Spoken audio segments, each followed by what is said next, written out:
Halo teman-teman, perkenalkan nama saya Hindra Maina Murni dengan NIM 2514314201166.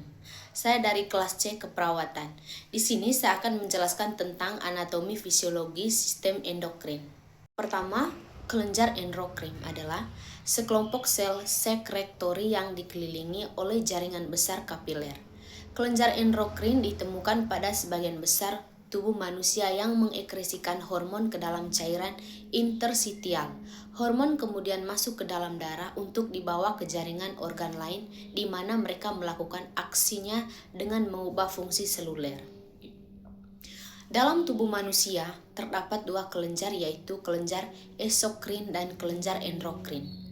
Kelenjar eksokrin menghasilkan zat non-hormon misalnya keringat dan saliva. Kelenjar ini memiliki duktus yang membawa hasil sekresi ke bagian luar tubuh atau eksternal membran. Endokrin sering disebut kelenjar yang memiliki duktus atau saluran.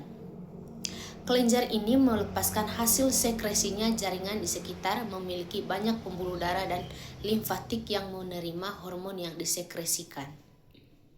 Selanjutnya ada hipotalamus dan kelenjar hipofisis. Secara bersamaan, hipotalamus dan kelenjar hipofisis berfungsi untuk mengatur hampir semua sistem tubuh.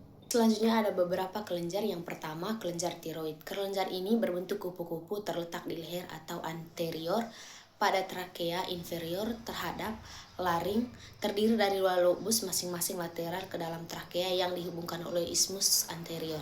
Kelenjar tiroid adalah kelenjar endokrin terbesar dalam tubuh.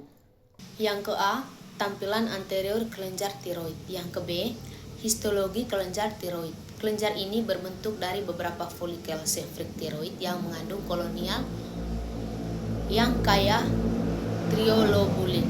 Sel parafolikuler berada di antara di dalam jaringan atau folikel tiroid. Kelenjar tiroid melepaskan dua bentuk hormon tiroid yaitu T4 dan T3.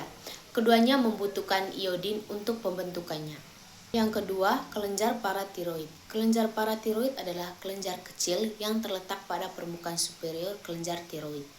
Hormon paratiroid atau paratiroid hormon atau PTH adalah suatu hormon polipeptida yang penting dalam mengontrol dan mengatur kadar kalsium dalam darah. Yang ketiga, kelenjar adrenal. Kelenjar adrenal terletak dekat dengan bagian atas masing-masing ginjal. Setiap kelenjar memiliki korteks luar dan medula. Korteks dan medula seperti lobus anterior dan posterior pada hipofisis yang berbeda.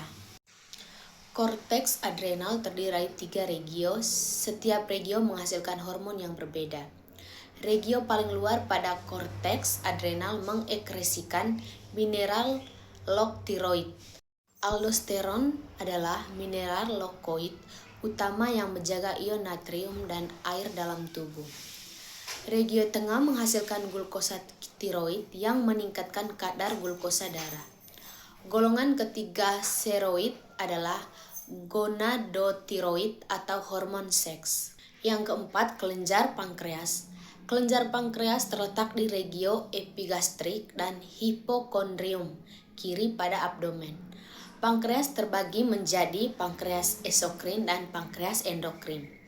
Pankreas memproduksi hormon insulin, glukogen, dan somatostatin. Yang kelima, testis dan ovarium. Gonad adalah organ yang menghasilkan gamet, sperma pada pria dan oosit pada wanita.